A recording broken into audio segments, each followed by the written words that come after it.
Y hablamos de abusos, hablamos de derechos y hablamos de infancias. En el mes de la infancia, en Telediario Federal, comenzamos con este espacio que tiene la intención de visibilizar para prevenir y también para decir basta. Y lo hacemos con el aporte de Adultos por Derechos de la Infancia, un colectivo autogestionario e independiente conformado por adultos comprometidos con la defensa de los derechos de niños y adolescentes. Muchos han sufrido abusos en la infancia y otros son adultos protectores de niños víctimas en el presente. ¿Y por qué hablamos de esto? Porque las estadísticas son realmente alarmantes, preocupantes y porque la mayoría de los casos ocurren en el ámbito intrafamiliar. Estamos en contacto para comenzar con este segmento, con este espacio, con Silvia Piceda y Sebastián Cuatromo desde Adultos por los Derechos de la Infancia. ¿Cómo están? Bienvenido a Telediario Federal, un gusto. Hola, ¿qué tal? Buenas tardes. Un gusto estar hablando con ustedes. Muy buenas tardes, un placer. Igualmente. Bueno, primero me gustaría definir un poco esta agrupación a la cual pertenecen, cómo surgió, cómo está conformado el grupo, para luego comenzar avanzando, bueno, con tantas cosas que tenemos para visibilizar, ¿no? Bueno, Adultos por los Derechos de la Infancia es una asociación civil que integramos y creamos sobrevivientes adultos y adultas del delito de abuso sexual en la infancia y adultas y adultos protectores y protectoras de niñas y niños víctimas en el presente, que nacimos en el año 2012, en el momento en el que en mi caso, a mis 36 años, logré que mi abusador, el abusador de mi infancia, sea juzgado y condenado por la justicia más de 20 años después de ocurridos los abusos. Y en ese momento, en el 2012, en el contexto de aquel juicio oral y público que tuvo lugar en la ciudad de Buenos Aires, empecé a hacer pública mi historia con el sentido y con el sueño de poder trascender colectivamente, de que mi camino pudiera servirle a los demás, y ahí me encontré con Silvia, quien venía de hacer pública su historia de lucha como mamá, tratando de defender a su hija frente a un progenitor acusado de abuso y frente a una gran injusticia con la que ellas se encontraron en el Poder Judicial cuando fueron a pedir ayuda ante esta situación.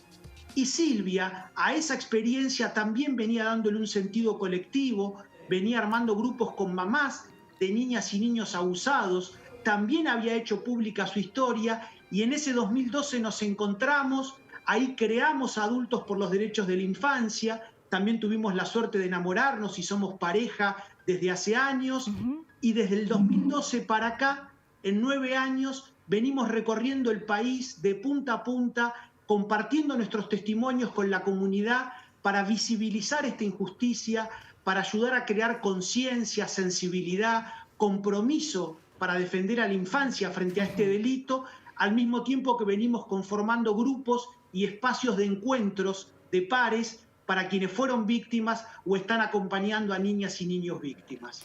Con objetivos muy claros, Sebastián y Silvia, también de contención, de acompañar, pero claramente también de visibilizar. De hecho, bueno, permanentemente están haciendo actividades en diferentes puntos del país, ¿verdad? Sí, nosotros tenemos como 2 objetivos fundamentales. Uno es la conformación de grupos de pares, que es lo que hacemos desde el 2012, que es... tenemos nuestro propio grupo de pares que se reúne todos los sábados y a partir de la pandemia seguimos teniendo el grupo vía internet, lo que ha posibilitado que compañeros y compañeras de todo el país, y ahora estamos teniendo también compañeros de Europa que participan del grupo de pares. Sabemos que el compartir la palabra, que el hablar con otros, que el ser creídos y escuchados nos ha cambiado la suerte a los sobrevivientes y a los adultos protectores.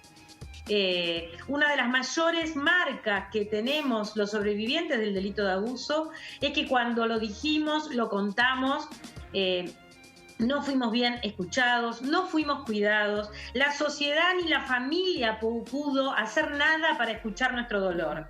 Cuando pasan los años y nos podemos juntar, hablar, conversar, empezamos a sentir que no somos esos bichos raros que pensábamos, que no somos esas personas, uy, me pasó a mí sola, sino que te empezás a encontrar con que este problema realmente es multitudinario. El problema está que hasta ahora la sociedad había elegido callar, las familias habían elegido callar, y con esto lo único que se hacía era aumentar la complicidad hacia el agresor y aumentar la soledad del sobreviviente que habla y garantizar que los abusadores y abusadoras sigan abusando de niños y niñas. Las estadísticas realmente son... Desde hace 9 años cómo funciona y cómo sirve el hablar, el compartir. Y la otra cosa fundamental es esto que vos también decías, esto de visibilizar. Pero que va unido, o sea, primero tengo que asumirme como una víctima de infancia y una sobreviviente para después poder salir a lo público a decir lo que me pasó, para intentar proteger a los niños de hoy. Sí. Desde todos los lugares, también asumirnos como verdaderos adultos protectores, ¿no? de estas infancias, y con estadísticas y con cifras que son realmente alarmantes, aberrantes, que dan cuenta de muchísimos casos y cómo han crecido los casos de abuso en los últimos años, ¿no? ¿Cuáles son las estadísticas que ustedes manejan? Que por un lado puede ser que hayan aumentado, pero que también lo que indudablemente pasó es que nos estamos animando a hablar. Si cada uno de nosotros y de nosotras vamos a nuestras familias, recordamos, preguntamos a nuestros mayores, nos vamos a encontrar que más de uno de nuestros tíos, tías, abuelos habían sido abusados. Lo que pasa es que ni siquiera se lo decía porque nadie escuchaba, no había una sociedad dispuesta a escuchar. Nosotros creemos que hoy podemos hablar más, salimos las víctimas y los sobrevivientes a hablar, y esto es lo que hace que haya una gran visibilización y es el primer paso para cambiar la suerte de la infancia de hoy. Porque nuestro objetivo claramente es que los niños y niñas de hoy no pasen por lo que tuvimos que pasar nosotros y nosotras. Y este sería el objetivo que estamos buscando cuando salimos a hablar y tratamos de que otros adultos también recuerden sus infancias o las de sus seres queridos, para entre todos, nosotros decimos la aldea, hacer que la vida de los niños y niñas de hoy sea feliz y realmente protegida y cuidada. Más allá de la suerte que tuviste de que en qué hogar genético naciste, nosotros pensamos que la aldea es una sociedad toda. Porque si vos pensás que el abuso sexual, el 50% de todos los abusados hemos sido abusados de manera incestuosa, o sea que de cada 10 personas que conocés, una ha sido abusada por su papá, por su hermano, por su tío, por su abuelo, por su padrastro, por su mamá. Esto es incesto. Te das cuenta de la dificultad que es pensar que los niños que hoy están sufriendo abuso puedan hablar o puedan decirlo fácilmente o puedan salir de esa situación si no hay toda una aldea preocupada y ocupada en hacer que la infancia sea realmente ese espacio de la vida humana, que en verdad estemos protegidos, felices y que estemos aprendiendo jugando y no encontrarnos con el hecho aberrante que es el abuso sexual. Así es, para decir definitivamente basta, ¿no?, a los abusos. Pero ¿qué es lo que define el abuso sexual infantil hoy en nuestro país? El abuso sexual es, nosotros lo definimos como la irrupción de la sexualidad adulta en la vida de un niño, niña o adolescente, que no tiene madurez para entender el hecho, pero que además tiene el vínculo como para tener ese modo de relación. Pensá que la gran cosa que nosotros tenemos, que lo vemos cotidianamente en los grupos de pares y hablando con sobrevivientes y adultos protectores, es la gran sensación de traición. Porque cuando vos eras niña o niño o adolescente, esa persona que te abusó era una persona de tu confianza, era alguien al que vos querías. La mayoría de los abusos están dados por personas de nuestro conocimiento. Que pensá que más o menos se calcula que el 90% de todos los abusados han sido abusados por personas de su confianza y conocimiento. El 50% incestuoso, bien intrafamiliar. Esto es lo aberrante, esto es lo que genera tanto daño, si no lo podemos trabajar y hablar, en los sobrevivientes, porque el que a vos te dañó era la persona o que te tenía que cuidar o que te tenía que marcar el camino, o era alguien muy cercano al que vos querías mucho, como puede ser un docente, como en el caso de Sebastián, un cura en la escuela, personas a las que vos confiás, adultos en los que vos confiás. Esa persona es la que te traiciona, te usa como objeto y utiliza su placer, no importándole el cuerpo del niño, niña o adolescente. Eso es el abuso. Y algo que me parece importante también remarcar en esto, que para esa irrupción de la sexualidad adulta no hace falta el contacto físico. Por eso podemos decir que hay diferentes tipos de abuso, pero el abuso son todos abusos, ¿no?, con igual gravedad. Por supuesto.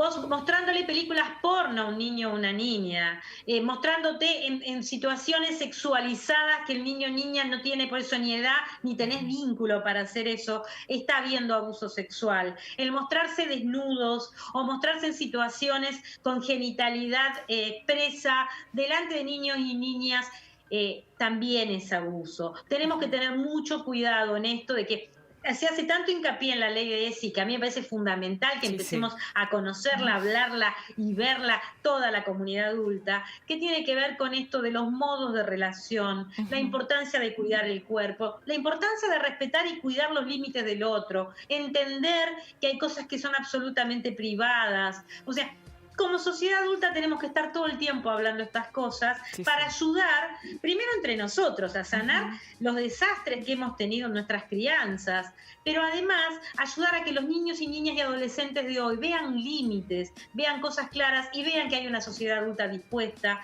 a protegerlo y a cuidarlo. Silvia y Sebastián, ¿cómo romper con cómo romper justamente el silencio, ¿no? En un ámbito que sea de empatía, justamente para poder visibilizar estos casos? Bueno, un ámbito clave a nuestro criterio son, por ejemplo, las escuelas. Sí. Donde, por ejemplo, en nuestro país, desde el año 2006, tenemos la Ley de Educación Sexual Integral. Y en este sentido, nosotros creemos que, por ejemplo, si en las escuelas, niñas, niños y adolescentes sienten que tienen contextos y ámbitos donde poder expresar sus emociones, sus sentimientos, donde poder hablar acerca de lo que les pasa, donde a su vez sientan que tienen adultas y adultos confiables a los cuales recurrir, donde a su vez, si las y los docentes se capacitan en materia de abuso sexual, van a saber ver y escuchar lo que las chicas y los chicos manifiestan, no necesariamente con palabras, sino de acuerdo a cada edad y a cada etapa evolutiva, a través de signos y de síntomas físicos y conductuales, como pueden ser múltiples cambios de actitudes, de conductas, modos de relacionarse, a través de dibujos.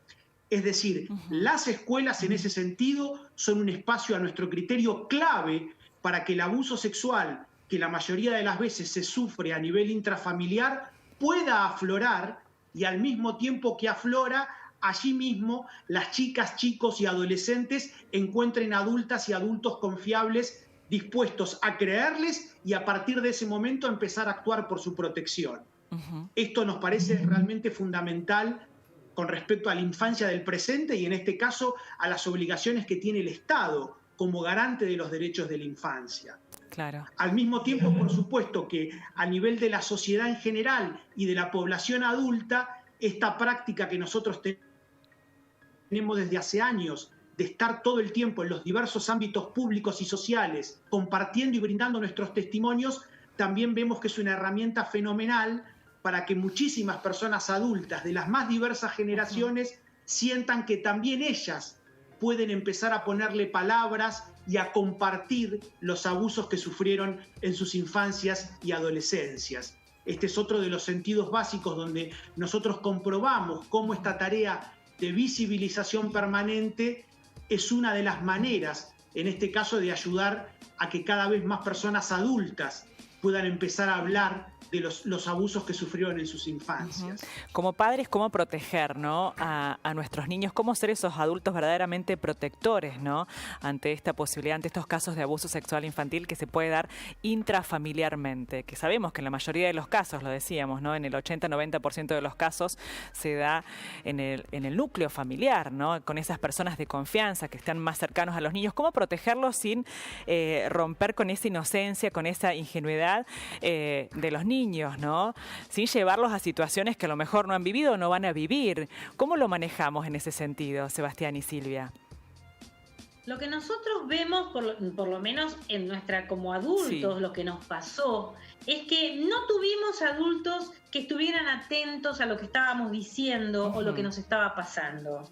Lo fundamental es escuchar a los niños y niñas. Si un niño o niña dice algo, que el adulto esté atento. Si un niño o niña dice, no quiero ir a la casa de fulanito, que en lugar de decir, vamos a la casa del tío, porque escuchar. aprender a escuchar lo que están diciendo los chicos.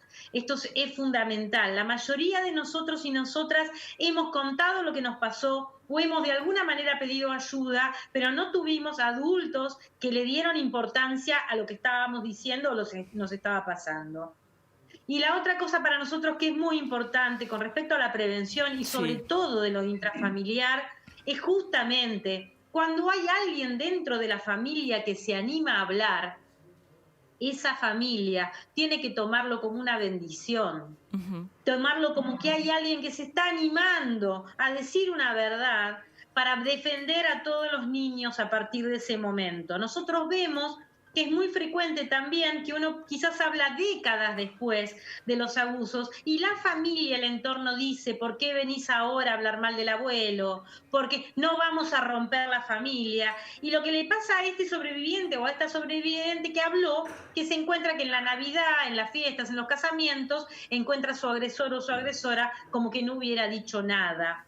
Y acá hay dos cosas. Por un lado, lo que se garantiza es la seguridad y la certeza de aislamiento que tiene el sobreviviente de abuso, que termina siendo expulsado de esa familia, pero por otro lado, garantizás que se perpetúen los abusos dentro de esas familias, porque estos abusadores o abusadoras, si no hay intervención, si no hay una ley que los pare, van a seguir abusando toda su vida. Entonces, cuando a mí me preguntan cómo hacer para prevenir, y la mejor forma de prevenir es que los niños, niñas y personas vulnerables no estén en contacto con los abusadores, y esto se hace intrafamiliarmente escuchando a los que hemos hablado y saber que si estás diciendo esto, empezar a tomar las medidas de protección hacia los niños y de cuidado, de mimo, de escucha hacia el que se está animando a decir algo que quizás durante décadas cayó, pero que ahora está hablando. No tomarlo como venís a romper la familia, venís a molestar con esta verdad, sino todo lo contrario. El que rompió el vínculo familiar, el que rompió el vínculo de confianza, es el agresor o la agresora, nunca la víctima. Isabel y Silvia, muchísimas gracias por esta gran predisposición, por este gran aporte y por esta intención que compartimos de visibilizar, hablar de estos temas justamente para prevenir de alguna manera, ¿no? Muchísimas gracias por el tiempo que nos han brindado. Nos encontramos en 15 días, ¿verdad? Sí, claro, acá estaremos. Sí, Con todo gusto. Muchísimas gracias. Un abrazo.